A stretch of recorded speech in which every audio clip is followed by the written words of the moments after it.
Tudo bem? Estou passando por aqui para compartilhar uma palavra que o Senhor tem falado comigo já há alguns dias e eu entendo que é a vontade dele, né, que eu compartilhe com vocês. Primeiro eu vou ler a passagem, depois eu vou compartilhar aqui o que eu compreendi. Então a passagem fica lá em Lucas 10, a partir do versículo 38 ao 42. E diz assim: Jesus e seus discípulos seguiram a viagem e chegaram a um povoado onde uma mulher chamada Marta os recebeu em sua casa. Sua irmã Maria sentou-se aos pés de Jesus e ouvia o que ele ensinava. Marta, porém, estava ocupada com seus muitos afazeres. Foi a Jesus e disse: Senhor, não me incomoda que minha irmã fique aí sentada enquanto eu faço todo o trabalho? Diga-lhe que venha me ajudar. Mas o Senhor respondeu: Marta, Marta, você se preocupa e se inquieta com todos esses detalhes. Apenas uma coisa é necessária. Quanto a Maria, ela fez a escolha certa e ninguém tomará isso dela. Marta, ela recebeu Jesus em sua casa e queria recebê-lo bem. Naquela época, a hospitalidade era algo cultural e muito importante. Só que ela ficou tão focada, né, em outras coisas, tão preocupada, que não percebeu o que Maria percebeu. Naquele momento, a forma mais importante de receber a Jesus era a forma como Maria fez. Ela se sentou aos pés do mestre para ouvi-lo, para aprender dele. E tem uma passagem que diz, que Jesus fala, né, aprendam de mim, que sou manso e humilde de coração. Muitas vezes é isso que nós fazemos. Ficamos tentando fazer algo para Deus ou ocupamos a nossa mente, a nossa vida e o nosso coração, ao invés de apenas sentar e ouvir o mestre, ouvir o nosso amado, ouvir o nosso amigo Jesus e aprender dele o que ele quer nos falar. O próprio Jesus chama a atenção de Marta por suas preocupações.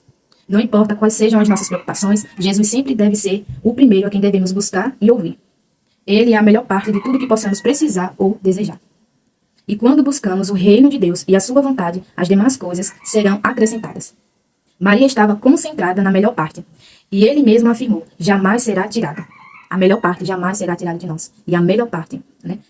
Aqui diz assim, apenas uma coisa é necessária. E Maria estava aos pés de Jesus, ouvindo a Jesus. Essa é a melhor parte, é estar aos pés de Jesus, ouvindo o que ele tem a dizer, ouvindo o que ele tem a nos ensinar. Maria estava concentrada na melhor parte, né? E ele mesmo afirmou, jamais será tirada. Nada pode nos separar do amor de Deus, mas precisamos buscá-lo e ir contra o padrão deste mundo. Maria estava ainda contra o padrão da sua época. O normal, naquela época, era ela estar onde Marta estava. Marta estava seguindo o padrão do mundo, o padrão daquela época. Mas Maria, ela fez o contrário, do padrão do mundo, né? Da cultura daquela época. E assim nós também devemos fazer. Enquanto as pessoas estão buscando segurança, estão buscando alegria, estão buscando satisfação, estão buscando preencher a sua alma e a sua vida com os seus desejos, com os seus sonhos, trabalho, faculdade, curso, família, tantas conquistas, né?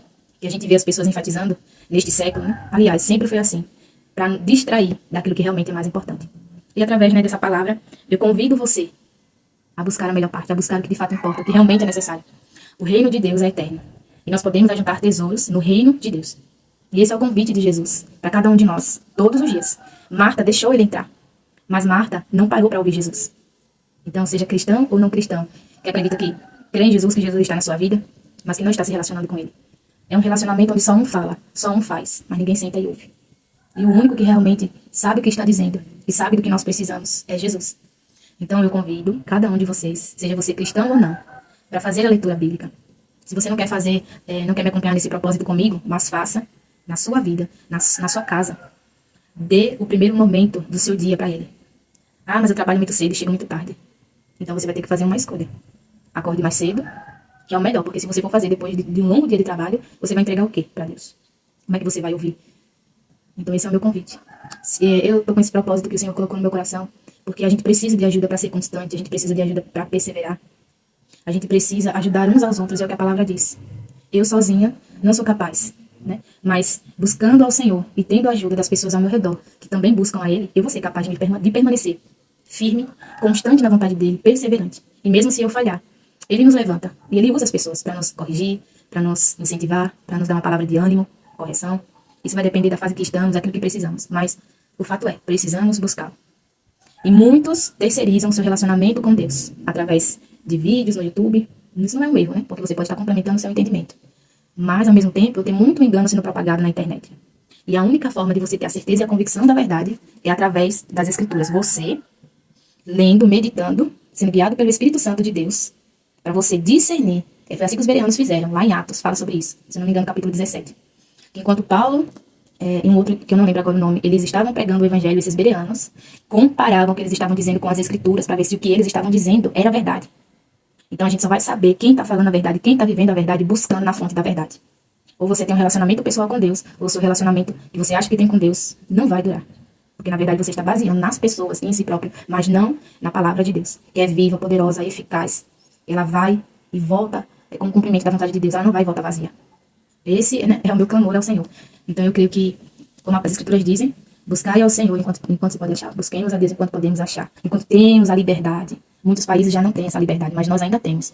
E como é que nós vamos permanecer em Cristo quando começar as perseguições, as proibições? Que já acontece, né? Mas não de forma tão incisiva e escancarada, mas já acontece. Muitos estão se levantando com as leis para impedir a proclamação do Evangelho.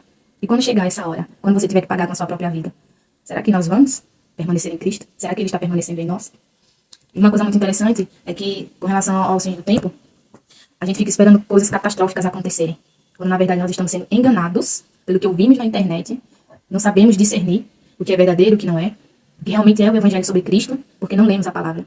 Damos tantas desculpas e nos convencemos de que o nosso trabalho, nosso estudo, a nossa família, isso e aquilo outro, é suficiente, né, para não ler a palavra, para não ter um relacionamento com Deus, um relacionamento pessoal. Entre eu e Deus, entre você e Deus. Que é intermediado por meio de Jesus Cristo. Ele é o nosso intermediador, o nosso sumo sacerdote. Então, em nome de Jesus, eu faço esse convite. Se você precisa de ajuda para perseverar, para ser constante, fala comigo, eu vou te ajudar. Eu sei o que é passar por isso. Entendeu? Agora, se você acha que você não precisa de ajuda para fazer, mas você não está fazendo, e você quer fazer, né, no seu particular, faça, mas não deixe de fazer. E não fique esperando as outras pessoas, não fique esperando outro dia, não fique esperando as suas desculpas. Faça agora. Por que não fazer agora? E você está ouvindo esse vídeo. Que Jesus te abençoe.